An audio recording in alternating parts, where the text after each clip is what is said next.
Hello everyone, WallaceMan105 here, today with a plugin spotlight for something that I think is really special. A way to automate minecart junctions based on tickets that doesn't consume items or require bulky filter systems. I am happy to present to you today Minecart Routing by Nemajeb EC if you're on Modrinth, or Brook EC if you're on GitHub. This plugin is simple and straightforward and to the point, so I'm going to try and match that with this showcase.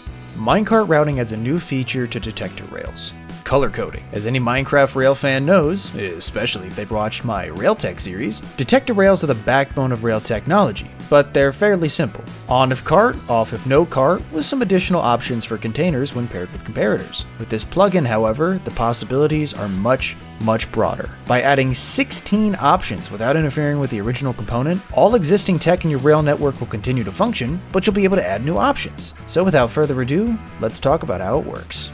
So, you can color code the detector rails by right-clicking them with whatever your desired die is.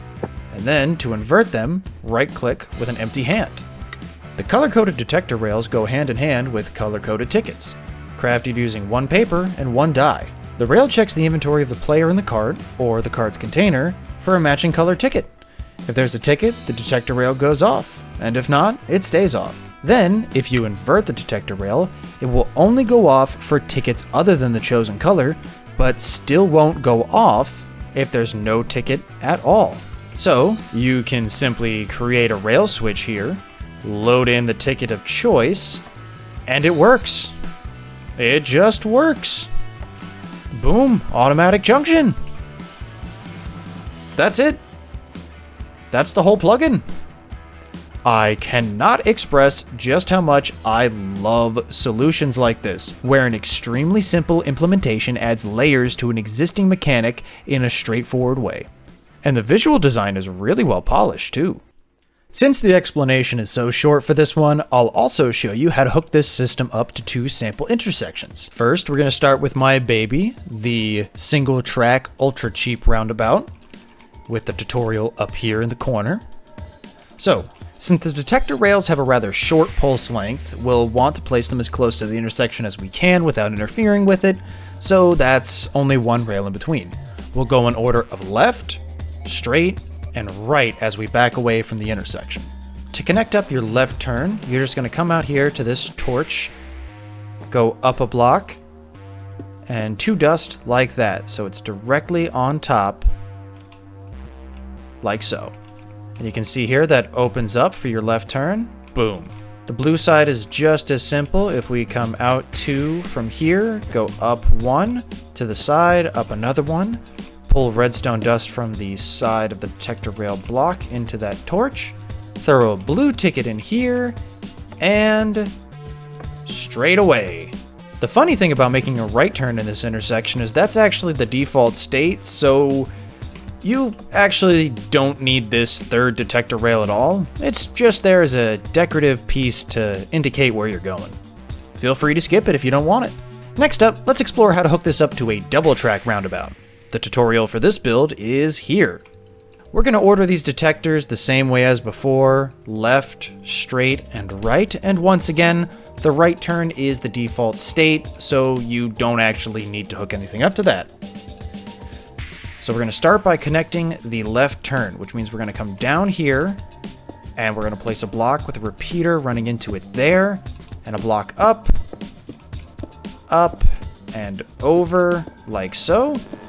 Just run that connection down there, and that's good to go there.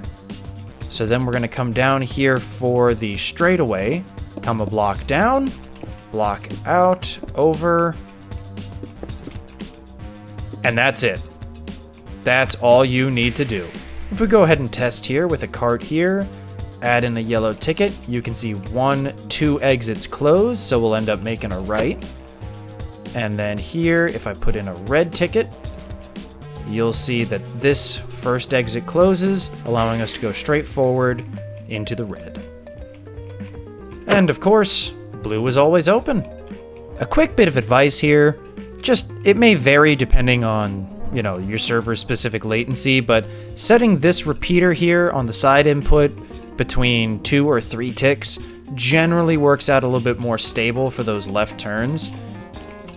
I think it has something to do with the fact that this is just a step behind from the intersections, so you don't want to lose the signal before your cart makes it through. But that's going to depend on your specific situation. So to wrap up, there are only a few things I'd really want to see more from this plugin compared to what it currently has.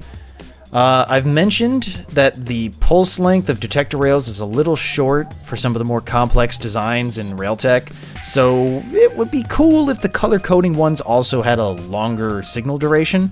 That'd be pretty useful. Multicolor rails that could check for pairs of color tickets would increase the number of stations from 16 to, I believe, 240. So that'd be really cool. And lastly, it would be a niche but welcome option for the plugin to check the player's offhand first, then the rest of their inventory. That could allow for a 2-color coded system all on its own. All in all, this plugin is an absolutely fantastic, compact, and well-polished option for simple, no-fuss minecart routing. And I highly encourage any minecart enthusiast to give it a go. Modrinth's page will be linked down in the description below the video, and if I've forgotten anything, I'll throw it in a pinned comment. Make sure to comment any questions you have, and I'll be down there to answer them as best I can. That's going to be all for today, so until next time, I'm Wallace. I hope you learned something, and remember to take it easy.